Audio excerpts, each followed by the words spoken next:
A traumatic brain injury left one young woman unable to breathe on her own with very little function as she was entering high school.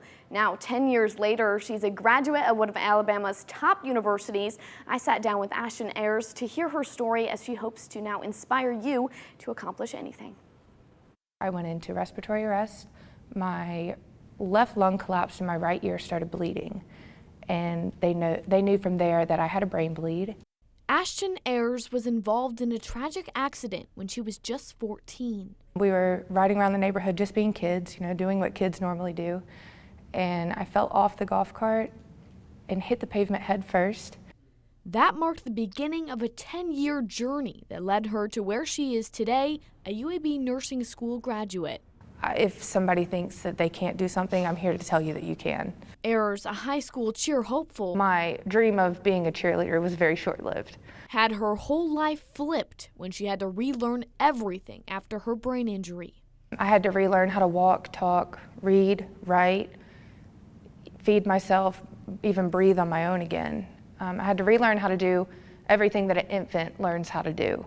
But that didn't stop her from achieving her goal of graduating on time with her class. I was going to school with the same people that I went to kindergarten with. That was enough for me. That was enough for me to really set my goals for the future. Her next goal, college. After a few years at Jefferson State, she got into UAB's nursing program. Ashton, the very first day of class, I noticed her. She's very vibrant, full of life. She always sits right in the front of class.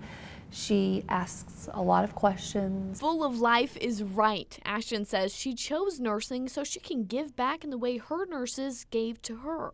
My family talked about all of my nurses and how they just cared for not only me, but my family while I was in the hospital. One of my favorite stories is when I came out of my first surgery, I had a scar, or I have a scar that goes from one ear to the other. I call it my tiara or my headband.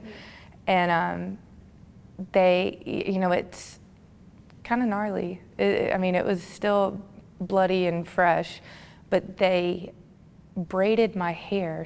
Now she hopes her story can inspire others to pursue their goals and overcome obstacles.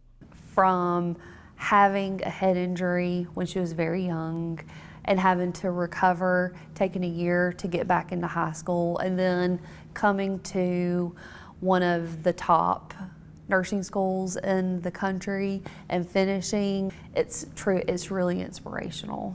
The villains, the bad guys, all of that stuff's already happened. The bad part already happened in my story. But I'm living in the happily ever after now. And we're happy to say Ayers accepted a position of the mother-baby unit at UAB Hospital. And next on her list of goals, passing the national nursing exam before she starts that new job.